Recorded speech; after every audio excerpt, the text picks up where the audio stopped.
Hey everybody, my name's Kyle, and this is Great 28 live on Track by Track. Every day this month, I'm picking one of my 28 favorite live albums and posting a short video highlighting what I think makes it great. As we bring the 2019 edition of Great 28 to a close today, I wanted to feature another artist pairing comparison, two solo artists formerly of the same band. Earlier in this series, we looked at albums from both Morrissey and Johnny Marr of the Smiths. And in many of the same ways that those two artists are kind of two sides of the same coin, so are Roger Waters and David Gilmour, formerly of Pink Floyd. Now yesterday, we looked at a great live album from Roger Waters' tour in 2000.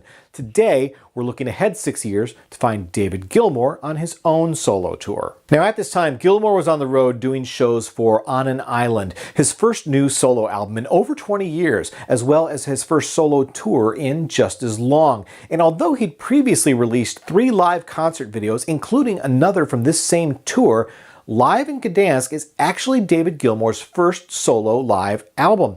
And while the concert video, Remember That Night, may feature almost all the same songs as the Gdansk performance, they are still very different affairs. The first show was practically intimate by comparison, being filmed at the Royal Albert Hall. In comparison, the Gdansk show was filmed in a shipyard in front of an audience of 50,000 fans. It was truly all about spectacle, and as such, the Live in Gdansk DVD is well worth seeking out. So too is the accompanying live album. Now, as I mentioned a moment ago, Gilmour and Waters really strike me as two sides of the same coin. As you'd expect, both artists do have some overlap in their set lists as far as the Pink Floyd material goes. Gilmour opens his show with essentially the same suite of Dark Side of the Moon songs as his former bandmate. Later, he opens the second set with Shine On You Crazy Diamond, then slips in Wish You Were Here, and ultimately closes the show with the iconic Comfortably Numb. There's no surprises in any of these songs on either artist's live albums, but if anything, Gilmour may edge out Waters for sheer musicality. There's simply no substitute for that one-of-a-kind guitar sound. On the other hand, or the other side of the coin, Gilmour doesn't have the same kind of acerbic bite in his vocal delivery to be able to pull off some of the edgier Floyd material. That stuff is trademark Roger Waters, and Gilmour wisely steers clear of it. Instead, he dusts off a couple great introspective Floyd tracks that his former bandmate have probably long since abandoned. Fat Old Son is an easygoing number from 1970's Adam Hart Mother that would sound right at home on either of Gilmour's most recent solo albums. And the 25-minute sonic suite of echoes is perfectly suited for Gilmour's current mode, and it's very satisfying to hear live. Of course, Gilmour also draws from some post-Waters Pink Floyd material with 2 Division Bell tracks in the set list. High Hopes has pretty much been a standard song in every Gilmour or Floyd set since the song came out back in 1994. A Great Day for Freedom is more of a rarity, though. The Gdansk show marked the song's first performance for that tour. It's also worth noting that former Pink Floyd keyboardist Richard Wright also plays in this show, making this one of his final recorded performances before his death in 2008. Ultimately, though, this is a David Gilmour concert, not a Pink Floyd show, and fans of his new music will not be disappointed. While Roger Waters kept his solo material light on his live album, Gilmour actually plays his album On an Island in its entirety.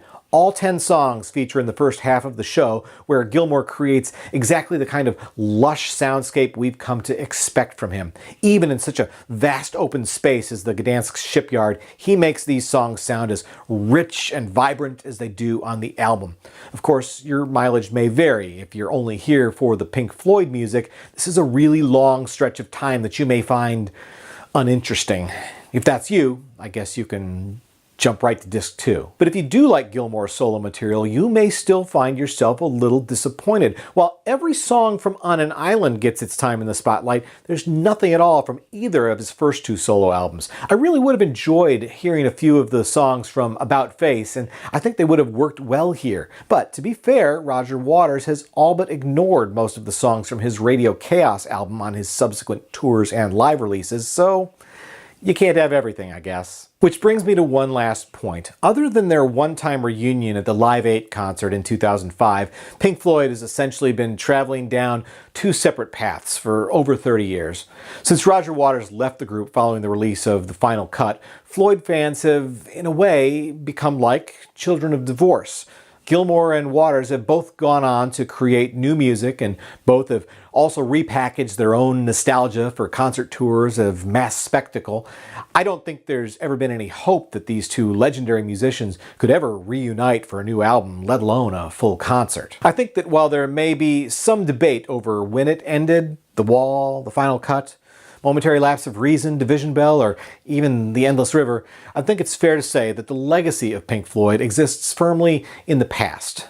Meanwhile, we children of divorce are often treated to two Christmases. Sometimes Mom and Dad even give us the same presents. We don't complain though. I think we're happy to get them. And when we see how they are now, separate from each other for so long, it's hard not to see that they seem happier. They're clearly quite content to be doing what they're doing now on their own. Well, on their own with their millions of, I guess, adult children.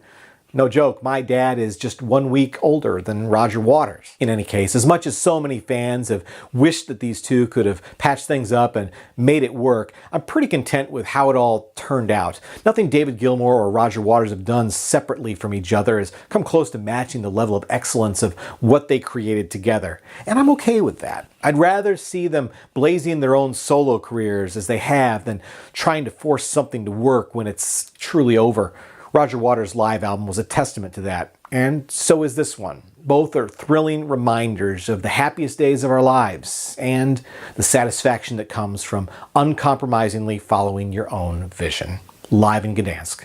Today's entry, the final entry in the Great 28 Live. That's it for today's episode and for this year's series. I hope you've enjoyed going along with me on this ride. It's been a lot of work, but also a lot of fun. All right, so as always, I'll try to include Amazon ordering links in the description below if you want to add any of the music that I've featured to your collection. And once again, my name's Kyle, and this has been Track by Track. If you like this video and this series, be sure to give it a thumbs up. And of course, be sure to subscribe, because true music fans always want new releases the day they come out. Thanks for watching, and I'll see you next time.